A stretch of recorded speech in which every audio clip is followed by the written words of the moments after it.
नमस्कार मित्रांनो, पुन्हा एक नवीन व्हिडिओमध्ये आपलं स्वागत आहे। आपण ह्या व्हिडिओमध्ये बघणार आहोत की 15 बिझनेसच्या आयडिया आपण लॉकडाऊनमध्ये सहज करू शकतो आणि त्याच्यापासून भरपूर नफा कमवू शकतो। कारण की मी मागच्या वेळेस 30 बिझनेसच्या आयडियावरती एक व्हिडिओ बनवलेला होता। बऱ्याच जणांनी कमेंट करून असं विचारलं होतं की सर लॉकडाऊनमध्येही चालणारे असे बिझनेसचे आयडिया आम्हाला सांगा। त्याच्यानंतर मी बरीचशी माहिती गोळा करून हा व्हिडिओ तयार करत आहे आणि लॉकडाऊनमध्येही आपण सहज असे व्यवसाय करू शकतो। त्या अशा 15 बिझनेसच्या आयडिया मी ह्या व्हिडिओमध्ये दिलेल्या आहेत। चला तर आपण पाहूया की त्यातले महत्त्वाचे मुद्दे आपण कुठल्या प्रकारचे व्यवसाय पाहणार आहोत। मालाची विक्री करून आपण नफा कमवणारे व्यवसाय पाहणार आहोत। त्यानंतर स्वतः प्रॉडक्ट तयार करणे, थोडं स्किल वापरून करता येणारे व्यवसाय, नफा असणारे प्रॉडक्ट सप्लाय करणे आणि लॉकडाऊनमध्येही चांगले चालणारे व्यवसाय, अशा सर्व प्रकारच्या व्यवसायाच्या आयडिया आपण ह्या व्हिडिओमध्ये बघणार आहोत। त्यामुळे सर्वांना नम्र विनंती आहे की व्हिडिओ पूर्ण पहा। व्हिडिओ थोडासा मोठा होऊ शकतो, परंतु माहिती खूप महत्त्वपूर्ण देण्यात आलेली आहे। 15 असे महत्त्वपूर्ण व्यवसायाच्या आयडिया मी ह्या व्हिडिओमध्ये दिलेल्या आहेत। त्यामुळे सर्वांना नम्र विनंती आहे की व्हिडिओ पूर्ण पहा। चला तर आपण पाहूयात की सर्वात प्रथम कुठलं व्यवसायाची संकल्पना आहे, हँडवॉश आणि सॅनिटायझरची विक्री करणे। कारण की हँडवॉश आणि सॅनिटायझर हे जीवनावश्यक वस्तू असल्यासारखं झालेलं आहे। कारण की कोरोनाच्या प्रादुर्भावामुळे पुढील 2 ते 3 वर्ष तरी ह्या व्यवसायाला मरण नाही। कारण की किराणा दुकान असतील, मेडिकल स्टोर्स असतील, हॉस्पिटल्स असतील, यांच्यासाठीही तुम्ही हे सप्लाय करू शकता आणि ह्याच्यापासून भरपूर नफा कमवू शकता। त्यानंतर आहे बेकरीचा माल सप्लाय करणे।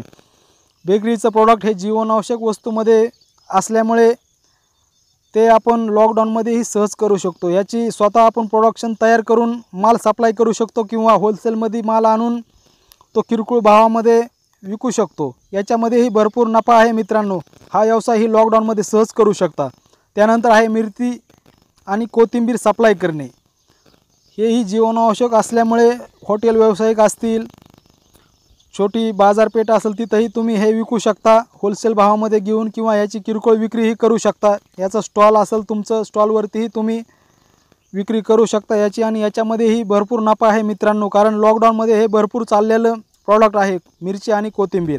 त्यानंतर आहे 4थ्या क्रमांकाची आयडिया म्हणजे अंडी विक्री व्यवसाय सप्लाय करणे। याच्यामध्ये तुम्ही पोल्ट्री फार्मशी संपर्क करून होलसेल भावामध्ये अंडे घेऊन किरकोळ विक्री करू शकता, किंवा जे दुकानदार आहेत, छोटे किराणा दुकानदार असतील, विविध प्रकारचे हॉटेल असतील, त्यांनाही अंडी सप्लाय करू शकता। त्यानंतर आहे 5व्या क्रमांकाचा ड्राय फ्रूट सप्लाय करणे। याचीही भरपूर याच्यामध्ये मार्जिन आहे मित्रांनो।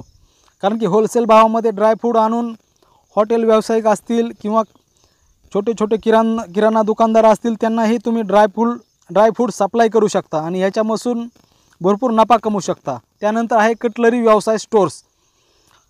लॉकडाऊनमध्ये सहज चालणारा हा व्यवसाय आहे। कारण की प्रत्येकाच्या घरामध्ये भरपूर प्लॅस्टिकचे भांडे असतात आणि हे प्रत्येकाच्या हे लागणारच एक साहित्य आहे। त्यामुळे ह्याचा व्यवसाय तुम्ही सहज करू शकता। त्यानंतर रिचार्ज व सिम कार्ड। कारण की लॉकडाऊनमध्ये सर्वात जास्त डाटा वापरला गेलेला आहे। त्यामुळे विविध प्रकारचे रिचार्ज असतील, डिश रिचार्ज, विविध प्रकारचे मोबाईलचे रिचार्ज, विविध प्रकारचे सिम कार्ड, याचा व्यवसाय तुम्ही सहज करू शकता आणि लॉकडाऊनमध्ये सहज हा चालणारा व्यवसाय। त्यानंतर आहे किराणा मालाची विक्री। लॉकडाऊनमध्ये जर सर्वात जास्त नफा कोणी कमवला असेल तर तो किराणा दुकानदारांनी कमवलेला आहे मित्रांनो। आणि याच्यामध्ये भरपूर नफा आहे मित्रांनो। प्रत्येक वस्तूमागं 1 रुपया जरी आपल्याला मार्जिन राहिलं, दिवसाच्या तुम्ही 1000 वस्तू विका, 1000 रुपये मार्जिन, असा हा नफा कमवून देणारा व्यवसाय आहे किराणा माल। त्यानंतर आहे ई लर्निंग ट्यूशन क्लासेस। लॉकडाऊनमध्ये तुम्हाला तर माहिती, शाळा वगैरे सर्व बंद आहेत। त्यामुळे तुमच्याकडे काही स्किल असेल, तुम्हाला काही नॉलेज असेल ट्यूशनिंग करायचं, त्यापासून तुम्ही ई लर्निंग ट्यूशन क्लासेस सुरू करू शकता। त्यानंतर आहे टिकली उद्योग विक्री। टिकलीचा उद्योगही करू शकता तुम्ही, किंवा होलसेल भावामध्ये आणून किरकोळ भावामध्ये विकू शकता। छोटे किराणा दुकानदार असतील, यांनाही तुम्ही हे प्रॉडक्ट विकू शकता आणि याच्यापासून नफा कमवू शकता। त्यानंतर आहे पापड निर्मिती व्यवसाय। याच्यामध्येही भरपूर नफा आहे मित्रांनो। कारण की लिज्जतसारखा एखादा ब्रँड तयार केला, स्वतः आपण प्रॉडक्ट तयार केलं आणि विकलं होलसेल भावामध्ये, किंवा होलसेलमध्ये आणून किरकोळ भावामध्ये विकलं, तरी याच्यामध्ये प्रचंड नफा आहे पापड निर्मितीमध्ये। त्यानंतर आहे चकली उद्योग। याच्यामध्येही भरपूर नफा आहे मित्रांनो। याच्यासाठी आपण घरातील महिलांची मदत घेऊ शकतो। आणि हे घरच्या घरी प्रॉडक्ट तयार करून आपण दुकानदार असतील, स्वीट होमवाले असतील, छोटे छोटे टपरे असतील त्यांनाही हे सप्लाय करू शकतो. त्यानंतर आहे बॉबी निर्मिती व्यवसाय. हा व्यवसाय ही अतिशय कमी खर्चामध्ये आणि कमी साधनांमध्ये चालू करता येतो. कारण की घरच्या घरी आपण बॉबी तयार करून त्याचे छोटे छोटे पॉकेट्स तयार करून किराणावाले असतील, छोटे छोटे टपरीधारक असतील त्यांना सप्लाय करू शकतो. त्यानंतर आहे भंगार दुकान खरेदी विक्री.